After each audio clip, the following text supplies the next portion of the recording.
Okay, so low-fat diet.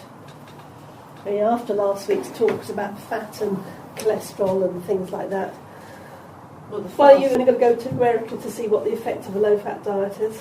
Because it's high in sugar, usually. Yeah, to maintain. And this is one of the problems. I mean, that there's been, they're talking about dropping the fat content in chocolate now. Kraft took over Cadbury's a little while back. And if you've ever had American chocolate... Hershey bars. Yeah. And one of the things about our chocolate is that it hasn't been messed around with in this country. I mean, it's like French chocolate as well. It's not messed around with. But it does have a relatively high fat content, but it still tastes okay. If you drop the fat content, you've got to up the sugar content. And at the moment, because people, the food manufacturers are realising that they've got to get away from aspartame, they're now all starting to look at high fructose corn syrup, which of course is the thing that is the whole demise in the States, is because historically they had to find another use for corn because they got the farms to grow so much corn, so they were feeding their corn to their cattle, but they still had corn left. And they found that if they made it into syrup and they put it into things, it was a preserver. So hence the fact that you can have a bun with a burger in it, burger from corn-fed cattle. The bun that's been, if you've ever had bread in the States, you know it's sweet. And it's had fructose corn syrup added to it. It doesn't, they reckon 2 years and it's still not growing mould. And this I've known for a long time, but there's now a push. They're looking for permission, or they're looking for to be able to use corn syrup now to help replace the fat content in things like chocolate. And to actually honestly, I'd rather have a full fat content and that taste rather than the taste have to be ramped up with sugar, which of course is what happens if you go to low fat anything and you look at the ingredients. It's all modified starch. And the other interesting thing is, do you know how much fat there is in full fat milk? Not very much. Yeah, in full fat milk, 4%, yeah. It's 4%.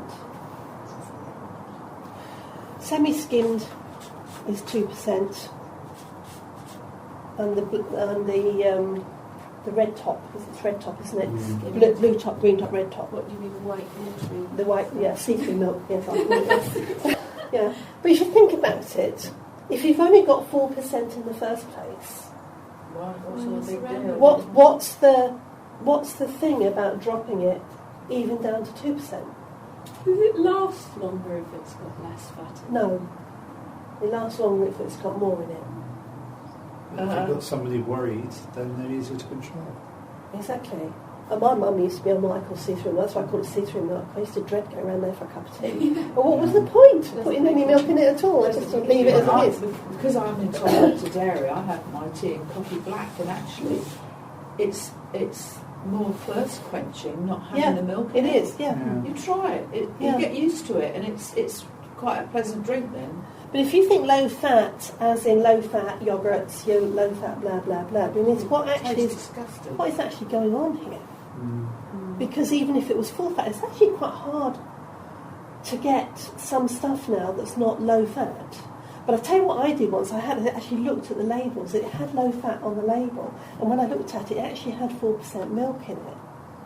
Because unless you knew that 4% milk was actually full fat milk, it doesn't look as though there's much fat in it. No, it looks quite low fat, doesn't it? But if it said full fat milk on it, people wouldn't buy it. People wouldn't buy it. Yeah.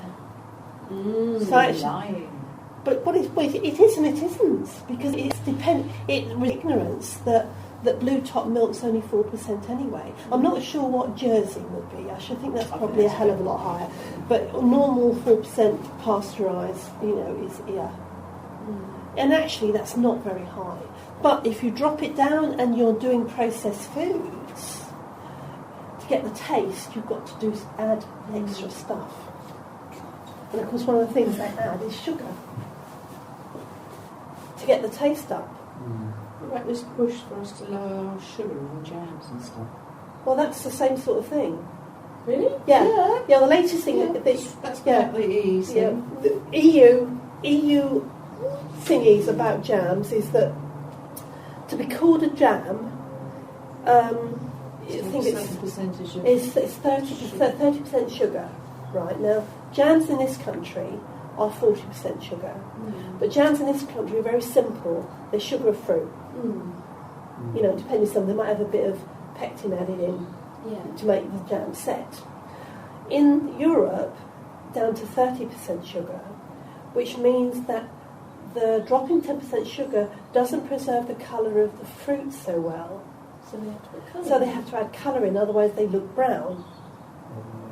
And so the EU are telling us that we've got to drop our jams to be 30% sugar, which means that to keep the colours, they're going to have to now follow the colours. And the government said, oh yes, this is a good idea, because it then means jam manufacturers in this country can export to the EU more easily. Now the point is that we've got a good, simple food. We've got a wonderful and there's also, people love our jams and our marmalades all It's over the world. It's got flavour. And it's because it's flavour and it's simple.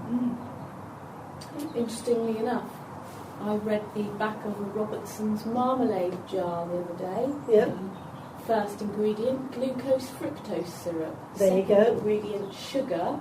Yeah. Third ingredient was water, then oranges. Oranges was fourth on the ingredient Yeah. list. But it's interesting that they've And added... it had all sorts of other stuff in it as But well. they've added- acidity regulators. Yeah. But good stuff. The stuff that we do best in this country just has Sugar and fruit, because sugar will preserve. You don't need anything. That's what a jam is Yeah, for. and you'll probably find Robinson's has already gone to meet requirements, so it's down to 30%, and so they've got to add all the other bits to it. So the whole thing, when I say low fat usually means high sugar. And it's like one of the problems is that people also, because it's low fat, the signal to the body that the body's full up doesn't happen. Oh, that's interesting. So you're back to day one, things like cholecystokinin and all the other hormonal triggers in the body that say to you you're full up or you've had enough. The satisfaction, emotional satisfaction hormone, neurotransmitter, doesn't function so well. So people tend to eat more low fat. Whereas if you had full fat, ordinary, bog standard across the board, you'd eat less. And it's one of the reasons why I think the Americans are having this obesity explosion, is that people are convincing themselves that they keep low fat so they're being good, but they're actually eating, well, you know, Americans are good for double-sized portions anyway, they're actually eating more because... explain a lot for me, because I don't have animal fat. And I don't eat the dairy, so I'm not getting fat. So I need to add more fat into my diet, and it will stop me from continuing feeling hungry. Yeah, but the fats you can eat are the ones that you know that you can take. Yeah, Nuts, and maybe occasionally the odd omega-3. No, it's back to when you and I were a kid. Open your mouth, cod liver oil down there. Because really good pure dairy It's good. It's usually quite good. Quite good. Yeah, but the thing is, we don't, even in this country, we don't actually have, very few things fall into that category. I was tested by a kinesiologist. I went on a cows-free diet for a month. She re-muscle tested me, and I was still intolerant to sheep and ewes. Yeah, it's to do with the long-chain protein, and that takes us back to the ability to digest protein, which takes us back to your enzymes. You know, which is why now you've got the lactase added into milk and into... Have you tried any of the lactase bolstered stuff? Because it will be an interesting experiment. I'm quite happy. Some of these other things, it's been processed.